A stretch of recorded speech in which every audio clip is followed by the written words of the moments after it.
Next slide. Now this shows the refinery locations in the U.S. and we had a piece yesterday in the Wall Street Journal about refinery closures. But the refinery closure issue is one of a problem having to do more with both the technology and the location. Pad 1, which is the Northeast, has had about 700,000 barrels a day of refinery closures. If you go from 2008 to what's been announced to 2012, plus Hess announced the closure of the refinery in the Virgin Islands. I think there's another closure coming in Aruba.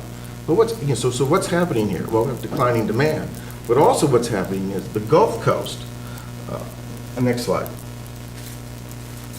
The Gulf Coast is getting access to cheap refinery fuel in the form of natural gas and also access to Canadian crudes through the existing system.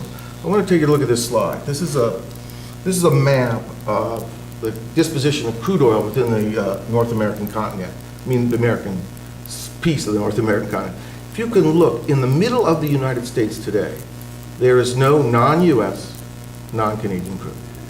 In other words, all the foreign waterborne imports have been driven out of the middle of the country, which means that if you want to produce more oil in the northern tier and bring it down to the coastal refining centers, you have to put the infrastructure in.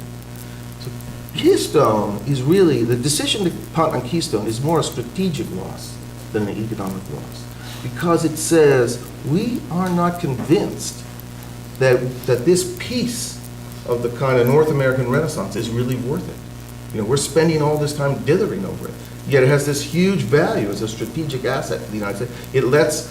Not only does it help the Canadians, it sends a signal to all the people drilling in Ohio and North Dakota, Montana, Wyoming. Look, we're going to get the infrastructure to make these projects work. Next slide. I just want to sort of reinforce this issue that if you take a look at wellhead values, bottom line is natural gas, but there's been a lot of talk about dealing with infrastructure, particularly in Cushing. I don't know if you know, I won't get too much into this, but the basic benchmark crude for the United States is called West Texas Intermediate, WTI. And you'll see the WTI price move up and down away from its similar value crude, which is called Brent. But what we don't realize, if you look at the blue line there, that is North Dakota light sweet. That is a very light sweet crude. It continues to discount substantially from the world price. Why? Because it takes a lot of money to get it out of there and move it to the main refining centers. We now are approaching what I call Soviet solution. We are moving large volumes of crude oil by rail. It's a kind of crazy solution, a very high cost. Next slide. The only purpose of this slide is, we've testified on the Hill a lot, and I'm always impressed how when EIA or DOE says, well, if you lease here, you do that, the price of gasoline, we've done all these estimates, the price of gasoline will go down by a penny or 2 pennies. And I said, look, at some point, we have to educate the Congress that this is a portfolio strategy. We don't want to bypass the opportunity of a really good outcome. And I've never understood why, we continue to lock into this view that, well, we can't lease here, we can't lease there because there's probably no oil there, it'll have no effect. When we have this great example of shale gas in which nobody predicted that this would occur. And we were very lucky. Shale gas revolution occurred on private land. So the information could communicate very quickly from Texas to Oklahoma to Arkansas up to Pennsylvania, and then leaped with an oil application in North Dakota. But what do all those lands have in common besides interesting geology? No federal land. If we had to wait for the shale gas revolution to occur on public lands, we would be waiting for Secretary Salazar still to hold the first lease sale. Next slide. This is a kind of graphic representation of what, a key element of what we call the North American Petroleum Renaissance, the value-added piece. Today, and one of the reasons the Gulf Coast operable capacity is so high today is they have access to the blended bitumen from Canada, which is well matched to the technology, which, by the way, was invested in multi-billion-dollar amounts to process Venezuelan and mining fields, which have fallen dramatically. And now we have access to cheap refinery fuel in the form of natural gas. In October of 2011, the United States exported out of the Gulf Coast 3 million barrels a day of petroleum products. And if it weren't for the Jones Act, most of those probably would have gone to Pad 1. But the point is, we're now in the early stages. This is also true for petrochemicals, in which we can have these very large, very productive export platforms. Next slide. This just shows you the kind of what's at stake. You know, historically, if you think about refining petrochemicals, most of the regulatory fights over are for, we've got to protect what little we've got. But now, we've got this potential for a huge expansion. You can just see, just for 2009, the value added, just for the, not the labor income, but the value added exceeds $250 billion. Okay, next slide.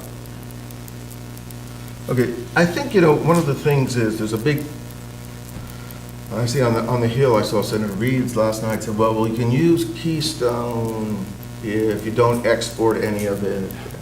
And what I'd like to do is sort of caution everybody about this. First, refiners make a joint product. You can't tell a refiner, okay, you can't export the distillate, but we'll take the gasoline. You can't produce one without the other.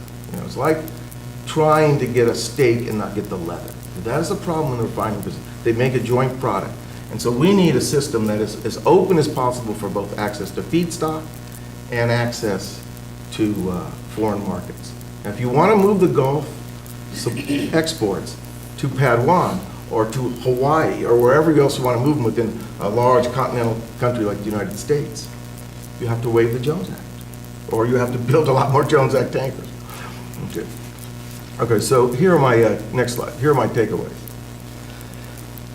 The real issue with Canada and the North American Renaissance is to send a set of signals to buyers and sellers, investors, and OPEC that we're kind of serious about North American development, that we're going to let it happen.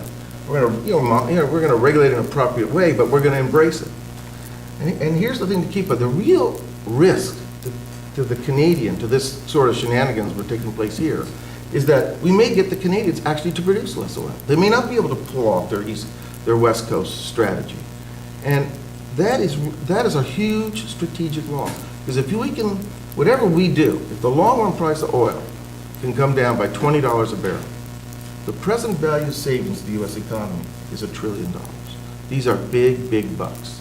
And so we ought to, you know, from a strategic point of view, you got to ask yourself, okay, what is it in our policy that is failing to embrace this? Why are we having trouble doing it?